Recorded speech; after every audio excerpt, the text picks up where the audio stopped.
కమల్ హాసన్ గురించి ఎవరికీ పెద్దగా చెప్పనవసరం లేదు.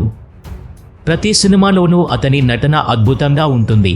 సినిమా ఏది అయినా ఆ పాత్రలో ఒదిగి నటించటంలో కమల్ హాసన్కు కొట్టిన పెండి లాంటిదని చెప్పుకోవచ్చు. అలాంటి ఒక సినిమా గురించి ఇప్పుడు మనం తెలుసుకుందాం. ఆ సినిమా పేరే స్వాతి ముత్యం. యూనివర్సల్ హీరో కమల్ హాసన్, రాధికా జంటగా నటించిన సినిమా స్వాతి ముత్యం.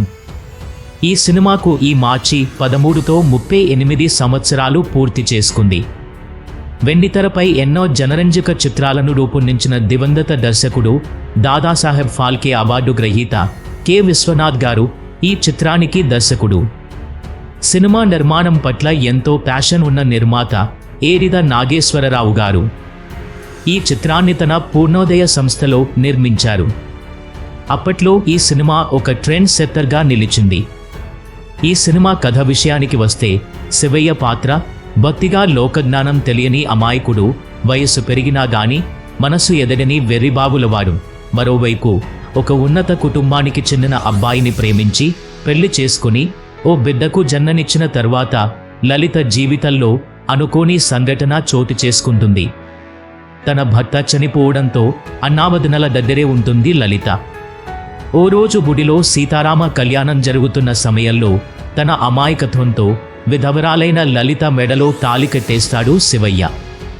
ఆ తర్వాత ఆ వెర్రిబాగుల వాడిని లలిత ఎలా ప్రయోజకుడిని చేసింది, వారి జీవితాల్లో ఎలాంటి పరిణామాలు ఎదురయ్యాయి అనేదే స్వాతిముత్యం సినిమా కథ. వాస్తవానికి ఇదేమీ పెద్ద కమర్షియల్ స్టోరీ కాదు. కానీ కె. విశ్వనాథ్ గారి చేతుల్లో ఈ సినిమా ఒక దృశ్యకావ్యంగా చెక్కబడింది. ఇప్పటికీ ఈ సినిమాలోని పాటలు అక్కడక్కడ మారుమోగుతూనే ఉంటాయి. అన్ని రకాల ఎమోషన్స్తో కె. విశ్వనాథ్ గారు ఈ సినిమాను తెరకెక్కించి తెలుగు సినిమా స్థాయిని జాతీయ స్థాయికి తీసుకెళ్లారు. ఇళయరాజా సంగీతం, రీ రికార్డింగ్ ఈ చిత్రానికి మరో ప్రాణం.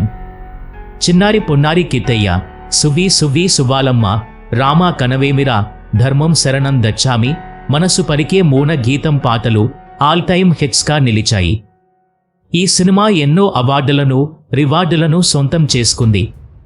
తెలుగులో ఉత్తమ ప్రాంతీయ చిత్రంగా కేంద్ర ప్రభుత్వ రజత కమలం, రాష్ట్ర ప్రభుత్వం నుంచి ఉత్తమ చిత్రంగా బంగారు నంది అవార్డులతో పాటు ఉత్తమ దర్శకుడిగా విశ్వనాథ్ గారికి, ఉత్తమ నటుడిగా కమల్ హాసన్ గారికి అవార్డులను తెచ్చిపెట్టింది. ఈ వీడియో కనుక మీకు నచ్చితే లైక్ చేయండి, షేర్ చేయండి. ఇలాంటి మంచి వీడియోస్ కోసం మా ఛానల్ని సబ్స్క్రైబ్ చేయండి.